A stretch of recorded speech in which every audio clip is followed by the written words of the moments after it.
허부 형제 여러분, 감사합니다.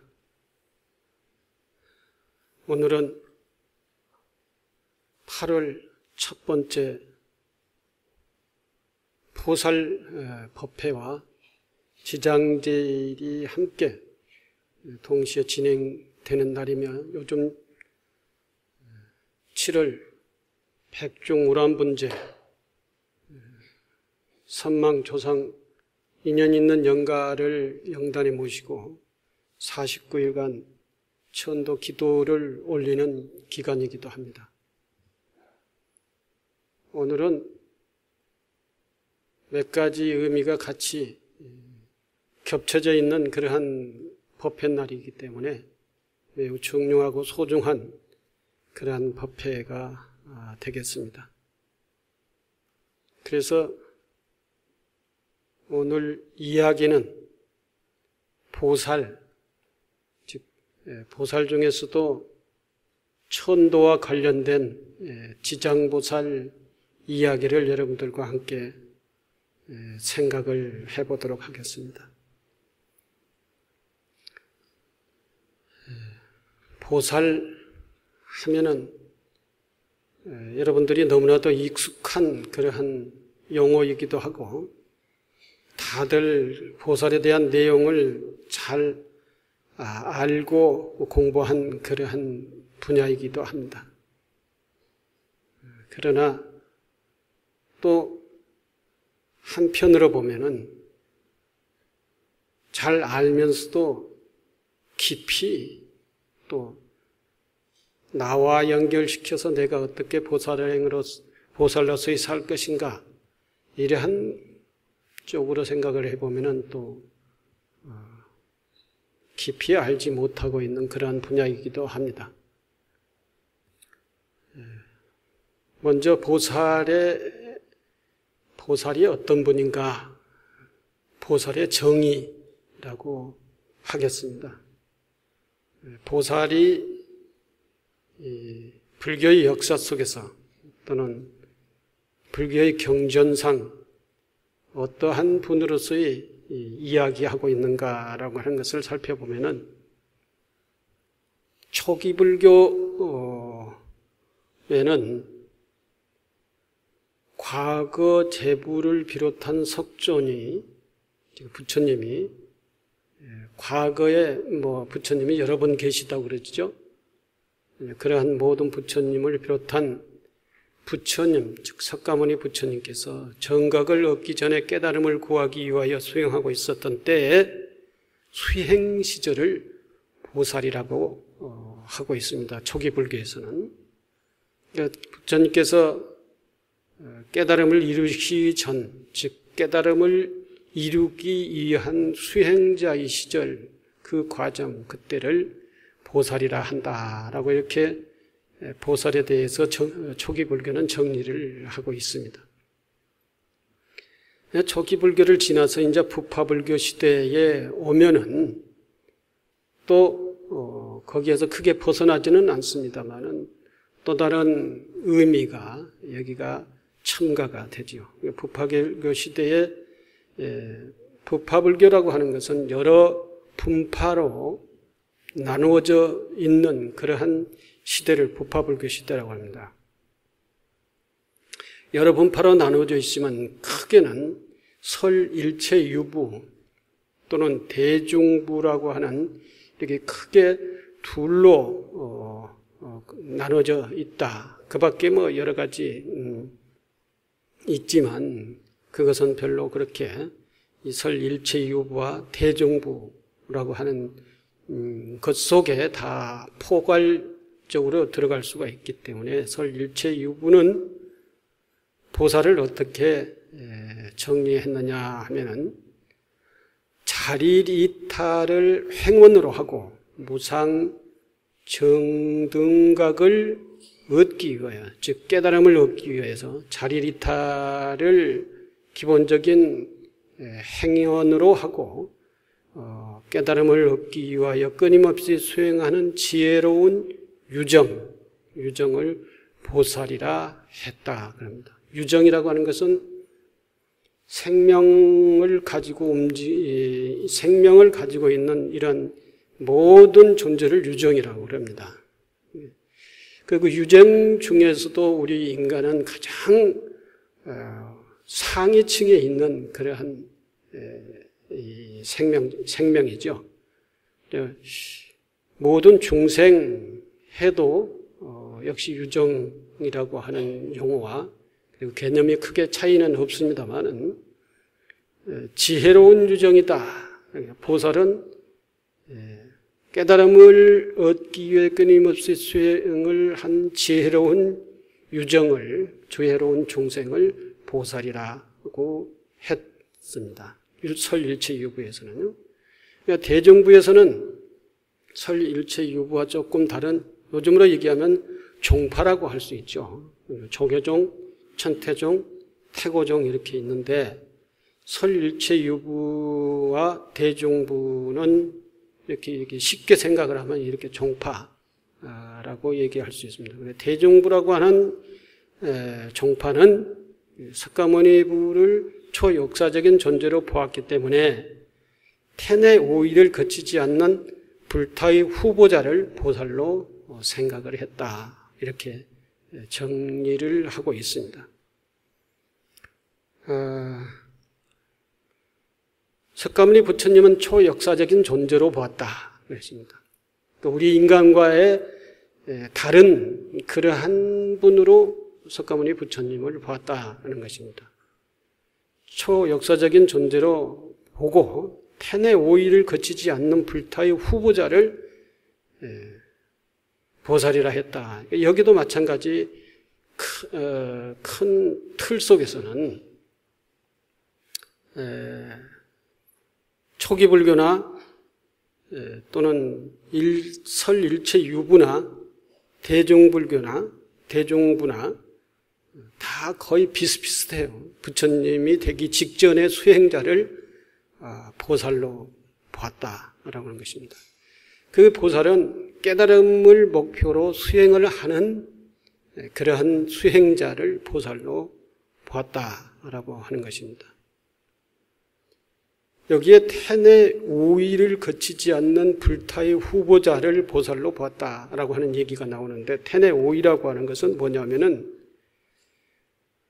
우리는 모두가 다 어머니와 아버지의 그 몸을 빌려 어머니의 뱃속에 잉태되어 가지고 10달 만에 이 세상에 태어나서 이렇게 성장을 해서 이 성인이 되고 또는 보살이 되고 부처가 되는 그런 사람들이 지금 현재 우리이지 않습니까? 근데 이 텐의 오의를 거치지 않았다라고 하는 것은, 텐의 오의는 당시 인도 사회의 의학적인 관점에서 텐 내에 있을 때 5가지 시간적 단위를 5가지로 구분을 해가지고 그 첫 번째를 일주일, 잉태되기에 되고 일주일 기간을 첫 번째라고 그러고, 2주 기간을 두 번째, 3주 기간을 세 번째, 네 번째를 4주째. 그러니까 한 달이 되는, 잉태되고 한 달이 되는 때를 네 번째라고, 넷째 주. 이걸 이제 좀 그 내용을 얘기하자면은, 잉태 후 첫 번째의 일주일은 응혈의 단계다. 응혈의 단계다는 거죠. 서로 피가 엉키는 단계다라고 하는 단계고, 두 번째 2주째는 응혈이 포결되는 단계다. 응혈이 이제 피가 서로 모이는 단계에서 조금 더 이제 여러 가지 요소들이 더 모여가지고 그냥 피가 섞여져 있는 그런 단계가 아니라 뭔가의 기관을 만들기 위한 그런 준비라고 할까요? 그런 초기 단계를 포결의 단계다. 두 번째 주가 그렇다는 것이죠. 잉태 후 세 번째 주는 피와 살이 엉키는 육혈의 단계라고 그러죠. 육혈의 단계. 피가 엉켜서 피가 섞이고 응열이 되고 그 다음에는 이제 살이 생기는 육혈의 단계. 그렇지만 아직까지 세 번째 주까지는 이제 혈액이 엉키는 그러한 과정 속에 살이 생기는 그러한 초기 단계를 세 번째 주 단계다. 요즘 의학적으로는 뭐 어떻게 분석을 하고 얘기하는지는 잘 모르겠습니다만은 당시 인도 사회에서 부처님 제세 시의 인도 사회에서 보살이라고 하는 어떤 그런 사상들이 탄생하여 한참 유행되고 있을 때에 그 당시에 인도 사회의 의학적으로 태내 인간을 시기적으로 구분을 할 때 이런 시기에 이런 단계다라고 하고 이렇게 5가지 단계를 구분을 하는 것을 오이라고 합니다. 오이. 그래서 세 번째 단계는 살이 굳어지는 단계, 견육 단계다고 그러죠.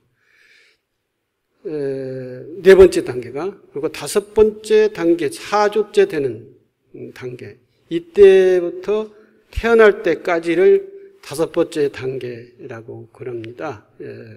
그래서 이제 이때는 뭐 각종 기관과 사지가 이렇게 생기는 그런 단계를 이제 돼가지고 태어나는 그 직전까지의 단계를 5번째 단계. 이렇게 해서 이제 오위라고 하는 겁니다. 소위 말해서 이제 부모님의 어머니 뱃속에 잉태돼서 이 1주, 2주, 3주, 4주, 5주에서 태어날 때까지 10달까지를 시간대별로 구분을 해가지고 무슨 단계 해서 5번 단계를 해가지고 오이라고 그럽니다. 오이. 이 단계를 거치지 않는 부처님의 후보자를 보살이다 그랬어요. 이게 이제 대중부에서 얘기하는 거예요. 왜 이렇게 얘기했을까? 보살은 적어도 중생과 다른 차원이 다른 존재라고 얘기하기 위해서 이런 이 어머니 뱃속에서의 과정을 갖추지 않는 단계, 않는 그런 존재, 뭐 이렇게 얘기해서. 근데 지금 저희들이 지금 시점에서 생각을 해볼 때 과연 우리 중생이 보살이 되고 보살이 부처가 되는데 또 지금의 대승불교라고 하는 지금 시점에서 보살을 생각을 할 때 보살이 우리 중생이 겪어야 되는 생태적 과정들을 걷지 않고 보살이 될 수가 있겠는가 이렇게 생각을 해볼 때는 이건 뭔가 신비스럽게 보살을 만들기 위해서 이렇게 얘기를 하지 않았는가 이렇게 생각을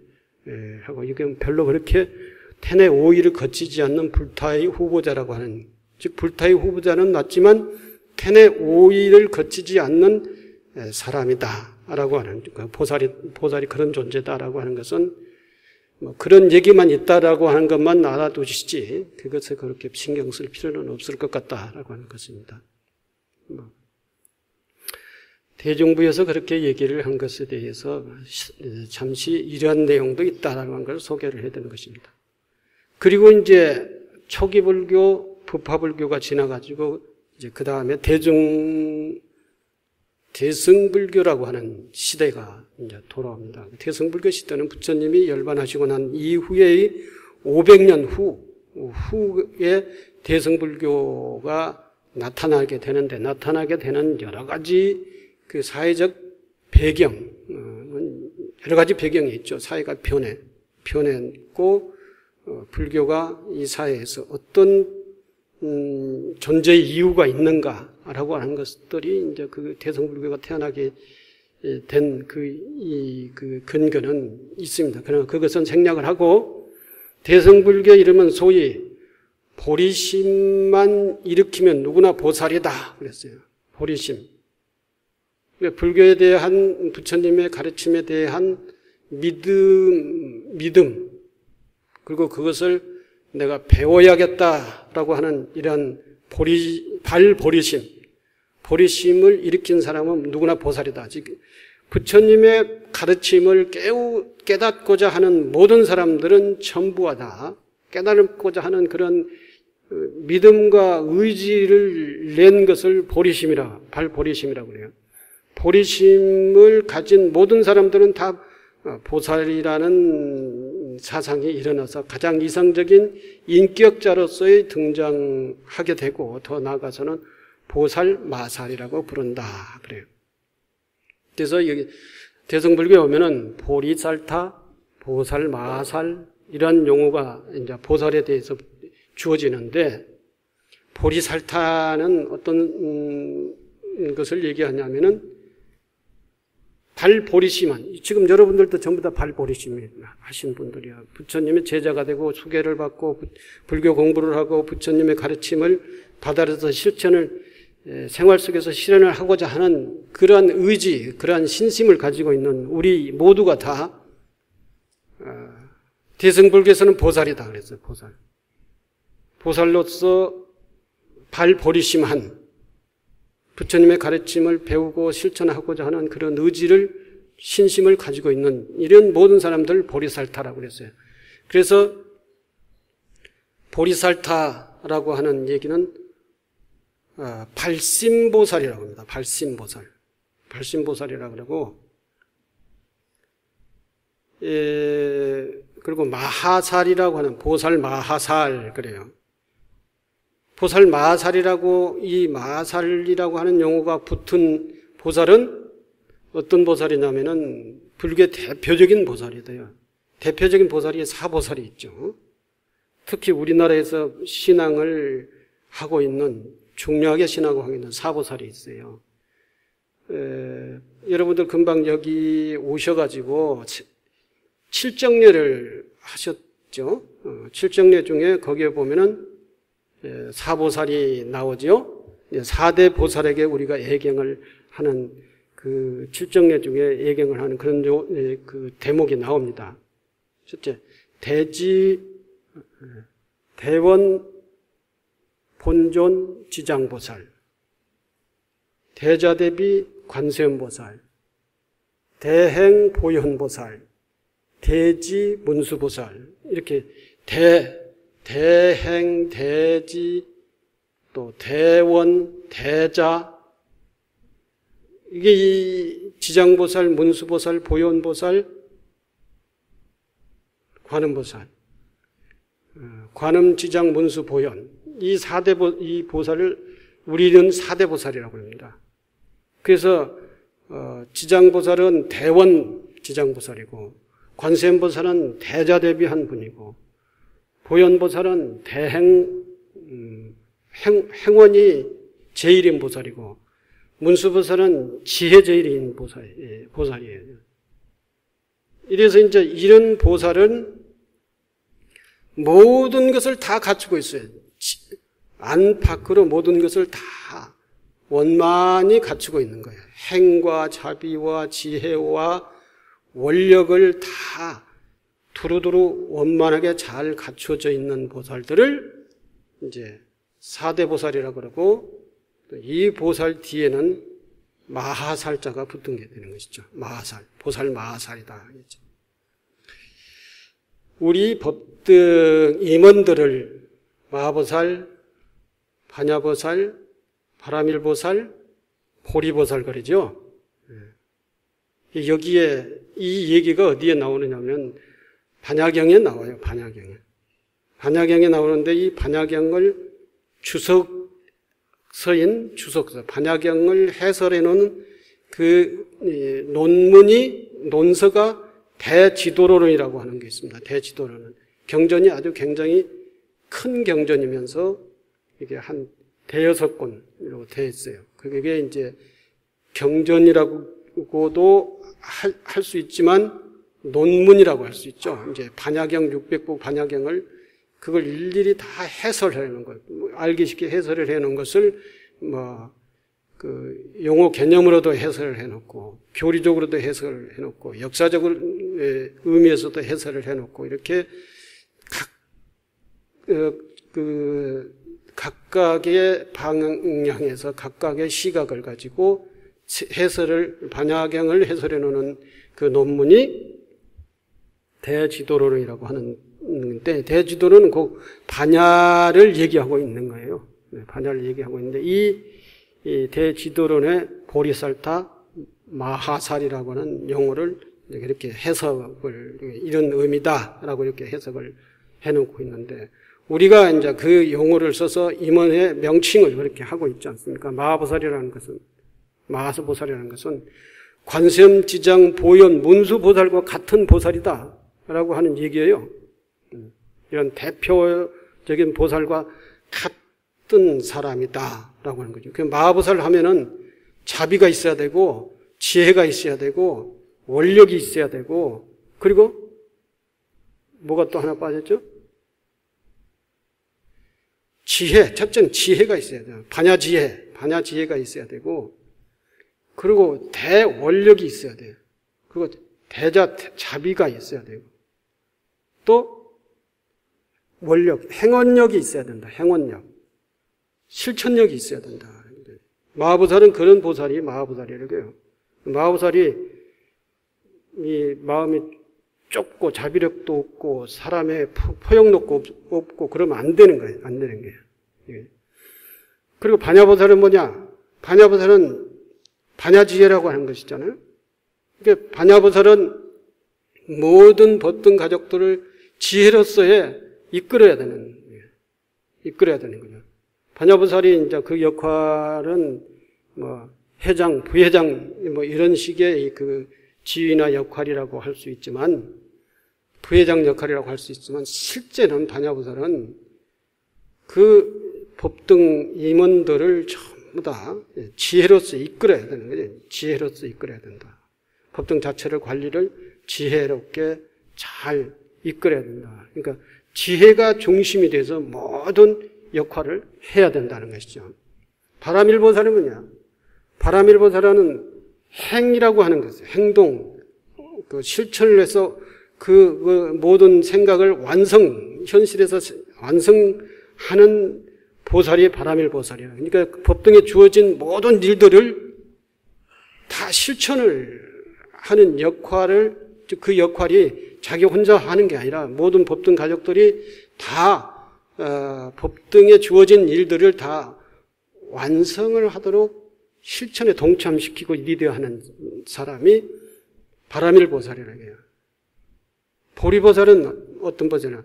보리보살이 제일 지위적으로 제일 낮은 단계에 있는 보살인데, 보리보살은 여기에 그 의미로 얘기하면 발심한 보살이다, 발심보살이다라고 할 수 있는데, 제일 낮은 단계에서 법등의 여러 가지 그 일들을 뭐 챙겨주고 신심을 내서 모든 법등 가족들이 신심이 나도록 열심히 이렇게 보살펴주는 역할을 하는 것이 보리보살이다.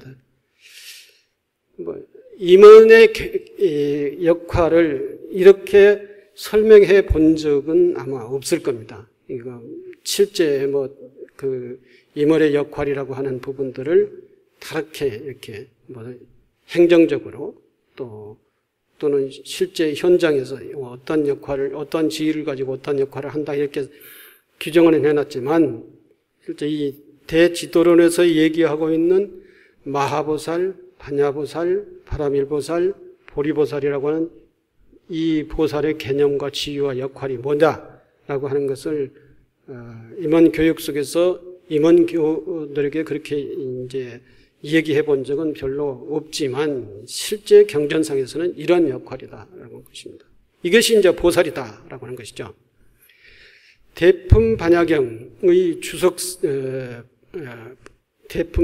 대품 반야경의 주석서인 대지도론에서는 무상지혜를 구하기 위하여 큰 마음을 내는 것을 보리살타라고 이제 얘기하고, 큰 용기가 있는 마음에서 물러나지 않고 중생 중에서 우두머리가 되고 대자대비를 일으켜 대승의 성립을 하고 중생들로 하여금 무상도의 대도를 행하게 하고 대도를 행하여 가장 큰 곳을 얻고 대인의 상을 성취하기 때문에 보살 마살이라고 한다 그랬어요. 이것은 대지도론에서 얘기하고 있는 것입니다. 대지도론이라고 하는 것은 우리 불광에 있어서의 어떠한 존재냐? 우리 불광의 사상서예요. 사상서. 우리 불광 중심 사상의 그 교제라는 교제. 그것을 줄여놓은 것이 건강경이고, 그걸 더 줄여놓은 것이 반야신경이기는 하지만, 그래서 반야신경 건강경을 독송하고, 또 공부하고, 이렇게, 짧은 경전을 그렇게 하지만, 사실은 이 대지도론을 우리가 한번 공부를 해야 된다는 거예요. 그래야 아주 자세하게, 폭넓게, 반야 공부를 할 수가 있어요. 또 대품 반야경과 대지도론에서는 그렇게 얘기하고 있지만 유마경에서는 지혜와 방편을 갖춘 사람,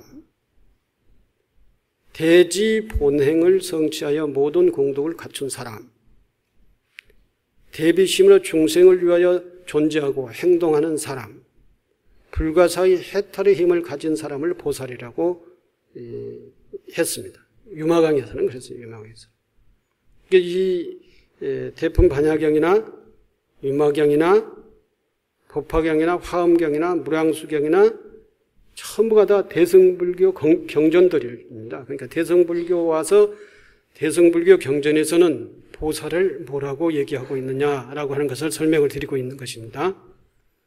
그리고 법화경은 성불의 예언을 받은 사람을 보살이라 그러고 이미 깨달음을 얻은 사람을 보살이라 그러고 열애의 사도로서 법화경의 가르침을 살아낸 사람 모두를 보살이라고 법화경에서는 그렇게 하고 있어요.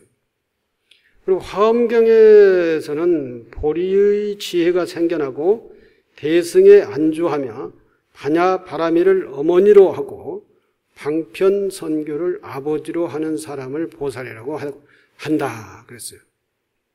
화엄경이 또 우리 불광의 가장 중요한 사상서이기도 하고 또 구체적인 실천을 제시한 경전이 바로 화엄경이에요. 화엄경. 그래서 화엄경의 보현 행원품이 우리 불광에 있어서는 가장 중요한 실천의 덕목이잖아요. 실천 교재, 공부해야 될 교재라는 얘기십니다. 사상은 반야경에서 왔지만 실천은 화엄경 보현 행원품으로 실천을 한다.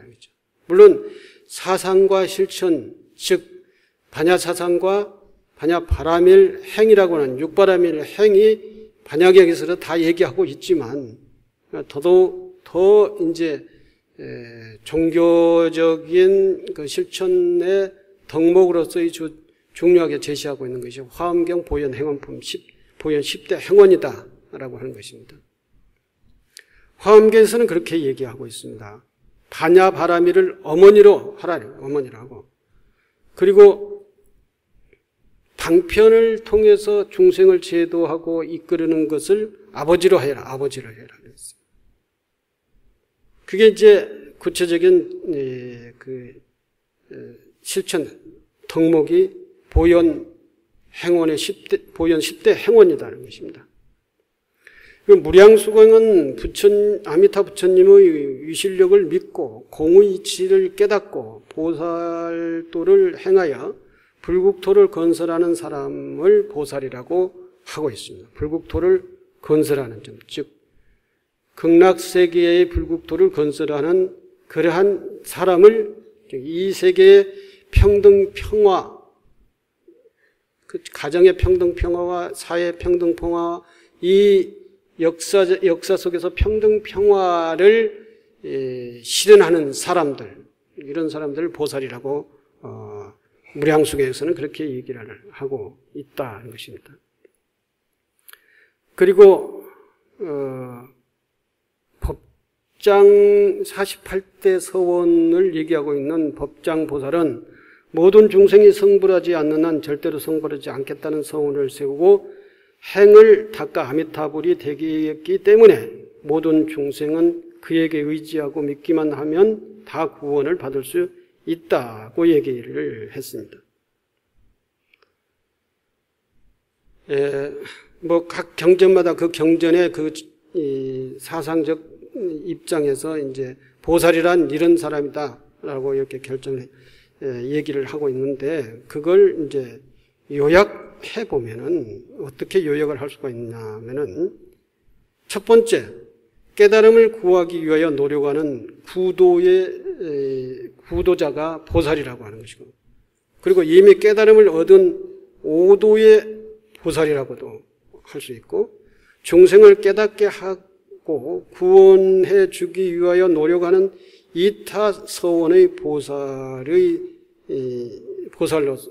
이 세 가지로서 요약을 할 수가 있다. 다시 말씀드리면은 깨달음을 구하기 위하여 노력하는 그러한 수행자를 보살이라 하고, 깨달음을 이미 깨달음을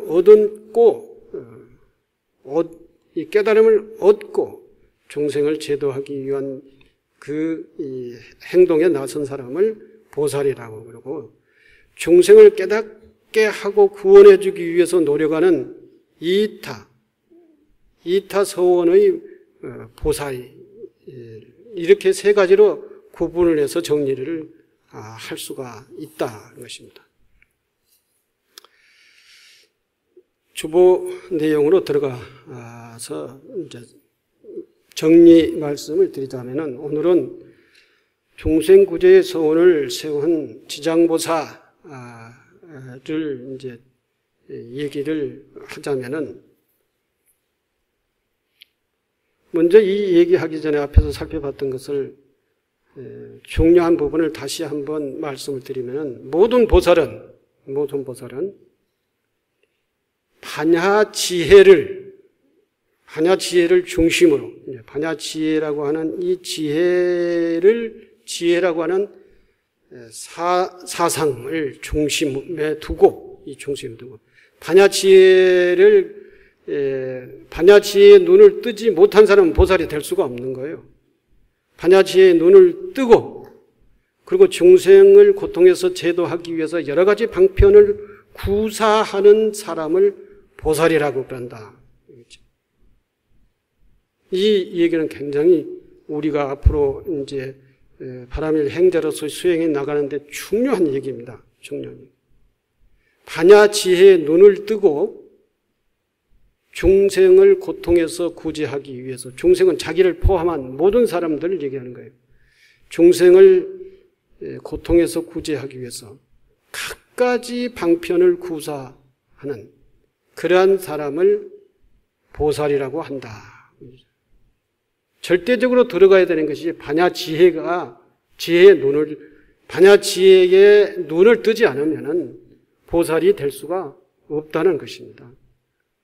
그 반야지혜의 눈을 뜨는 단계가 여러 가지로 나눌 수가 있겠죠. 초보 단계, 중간 단계, 또는 완성 단계, 이렇게 나눌 수가 있겠지만, 어느 단계이든지 반야지혜라고 하는 것이 자기 삶의 하나의 중심적 관점이 이루어져야 된다는 것이죠.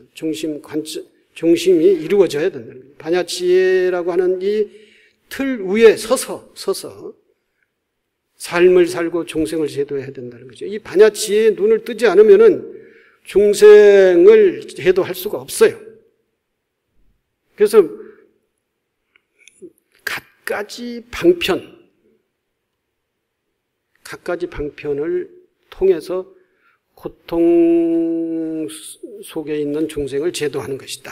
하는 것이, 이게 이제 보살이라고 하는 것이죠.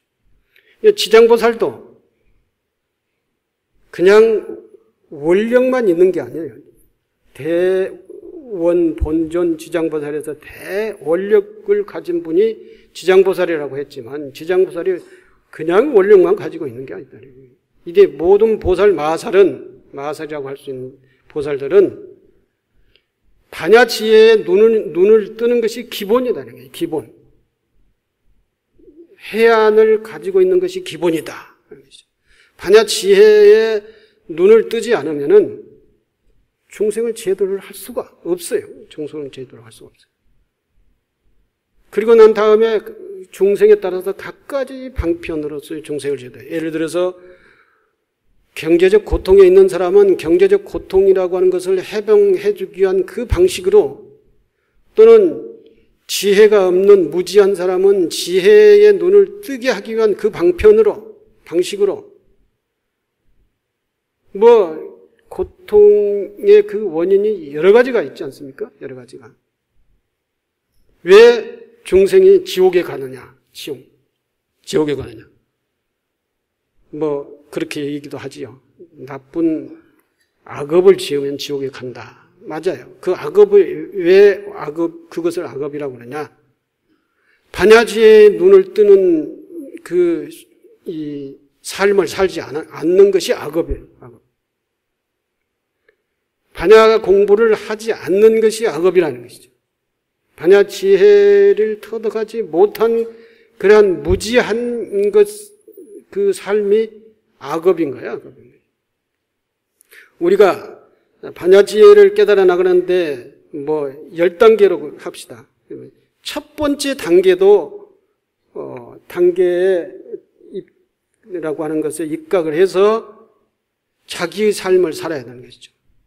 세상을 보고, 그리고 모든 문제를 반야 지혜라고 하는 것에 입각해서 모든 문제를 바라보고 그 문제를 풀려가고 그 삶을 살려고 하는 이 입장에 서야 된다는 것입니다. 그 반야 지혜라고 하는 것이 그럼 뭐냐? 그냥 진실하고 또 정성스럽고 양심적이고 올바른 생각이 반야 지혜의 입장이에요. 일반적으로 얘기하자면은 좀 더 한 단계 높인다고 하면은 부처님의 가르침을 정말 내 삶에서 반야 지혜라고 하는 입장에서 바라볼 줄 아는 그러한 단계에 올라 있는 사람, 철학적으로도 얘기할 수 있고 여러 가지 측면에서도 얘기할 수 있지만, 어떻든 이 관점이, 이 삶의 관점이, 이게 반야 지혜라고 하는 입장, 관점에 서져야 된다는 것이죠. 올바른 사상적 관점에 서야 된다는 것입니다. 요즘 우리 자본주의 사회는 무한 경쟁의 시대라고 합니다. 그래서 무한 경쟁에서 이겨야만이 성공한다고 그래요. 그래서 우리가 공부하는 것은 뭐냐? 무한 경쟁에서 이길 수 있는 경쟁력 있는 사람으로서의 자기 힘을 갖추는 것. 이것이 이제 최고의 가치 있는 노력이다. 그 경쟁이라고 하는 것은 여러 가지 방법으로 경쟁을 하죠. 물리력으로도 경쟁을 하고, 또는 수법으로도 경쟁을 하고, 또는 지혜로도 경쟁을 해요. 근데 여기에는 뭐가 있느냐? 여기에는 탐욕, 그리고 비자비심, 상대방을 무너뜨려야 된다는 것이죠.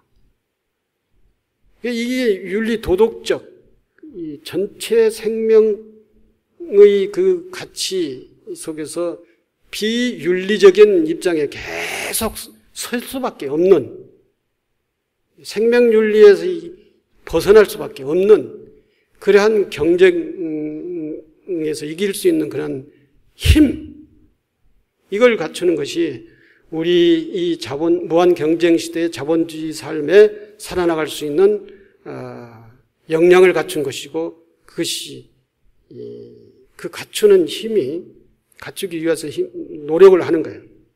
그 지금 내일 모레 그 100일기도라는 것이 수능 학업성취 100일기도를 하게 되는데, 학업성취 100일기도를 하는 이유도 뭐냐? 좋은 대학에 가기 위한 거예요. 좋은 대학에서 가서 실력을 쌓겠다는 거 아닙니까? 스펙을 쌓든지 뭘 해도 이게 뭔가 이 세상에서 경쟁력을 갖춘 사람으로서의 역량을 갖추겠다는 거예요. 그런데 그 경쟁력이라고 하는 그 속에는 생명윤리라고 하는 것이 전부 다 배제됐다는 것입니다.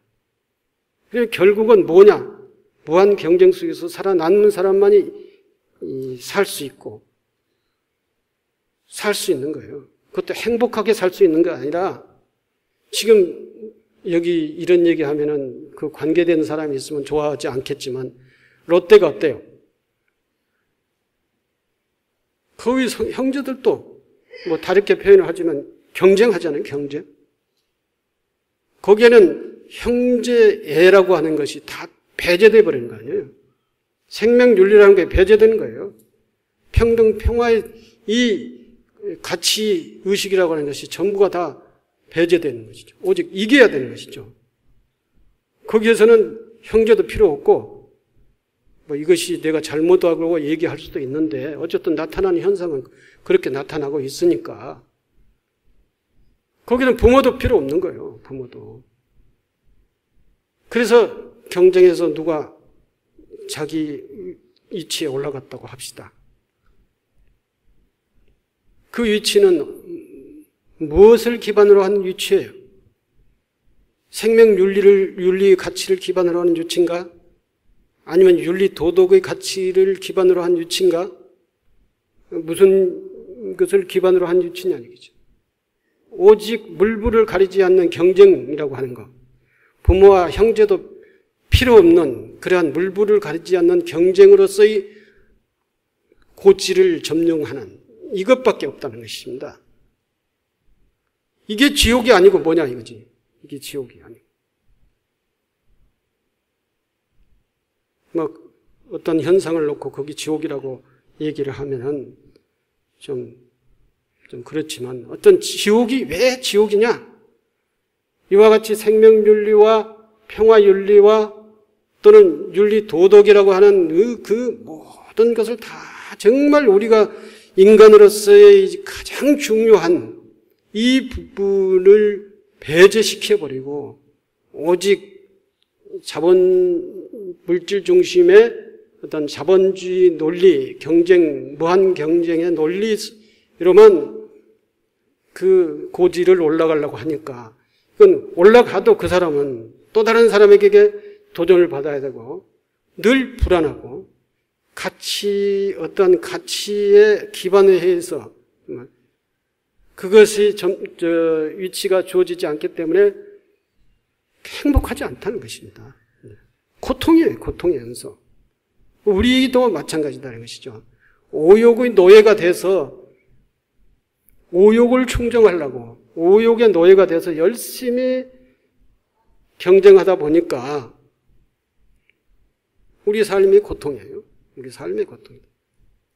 공동체의 가치라든지 평등의 가치라든지 생명의 가치라든지 이러한 것들은 다 뒷전이니까